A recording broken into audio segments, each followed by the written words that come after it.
وقت کے بادشاہ نے اعلان کیا کہ جنہیں آج کے بعد قرآن کو اللہ کا کلام کہا یا لکھا تو اس کی گردن اڑا دی جائے گی، جس کے بعد بڑے بڑے محدثین اور علماء کرام کو شہید کر دیا گیا۔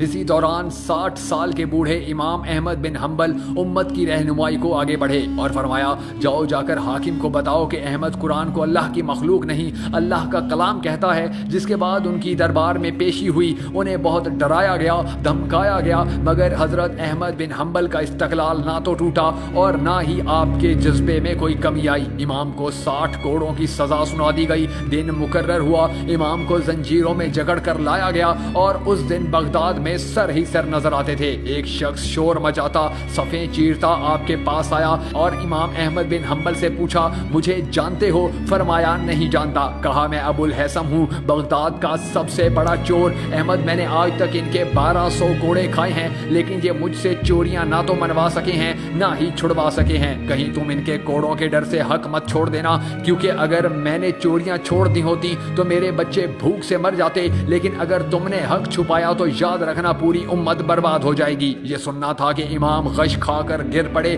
ہوش آیا تو دربار میں تھے اور حبشی کوڑے برسا رہا تھا۔ اب تک آپ کو 30 کوڑے لگ چکے تھے۔ حکمران نے پوچھا، امام کہیے کیسے حالات ہیں؟ آپ نے فرمایا، میں مر تو سکتا ہوں، لیکن محمد مصطفیٰ صلی اللہ علیہ وآلہ وسلم کے دین میں رتی برابر تبدیلی برداشت نہیں کر سکتا۔ جس کے بعد پھر سے کوڑے برسنا شروع ہو گئے۔ ایک وزیر کو ترس آیا، قریب آ کر کہا، ایک مرتبہ میرے کان میں چپکے سے کہہ دیجئے، قرآن کلام نہیں مخلوق ہے، میں بادشاہ سے آپ کی سفارش کر دوں گا۔ امام نے فرمایا، تو میرے کان میں کہہ دے قرآن مخلوق نہیں اللہ کا کلام ہے تو قیامت میں رب سے میں تیری سفارش کروں گا۔ آپ نے کئی ماہ قید و بند اور کوڑوں کی سختیاں جھیلیں، آخر تنگ آ کر حکومت نے آپ کو رہا کر دیا۔ اس آزمائش کے بعد 21 سال تک آپ زندہ رہے اور خلق خدا کو فیض پہنچاتے رہے، کوڑوں کی تکلیف آخری عمر تک محسوس کرتے رہے، لیکن عبادت و ریاضت میں مستقیم اور درس و تدریس میں ہمہ مصروف رہے۔ عامہ اربا کی عظمت و استقامت کو سلام۔ اے اللہ، ہمیں ایسی زندگی گزارنے کی توفیق عطا فرما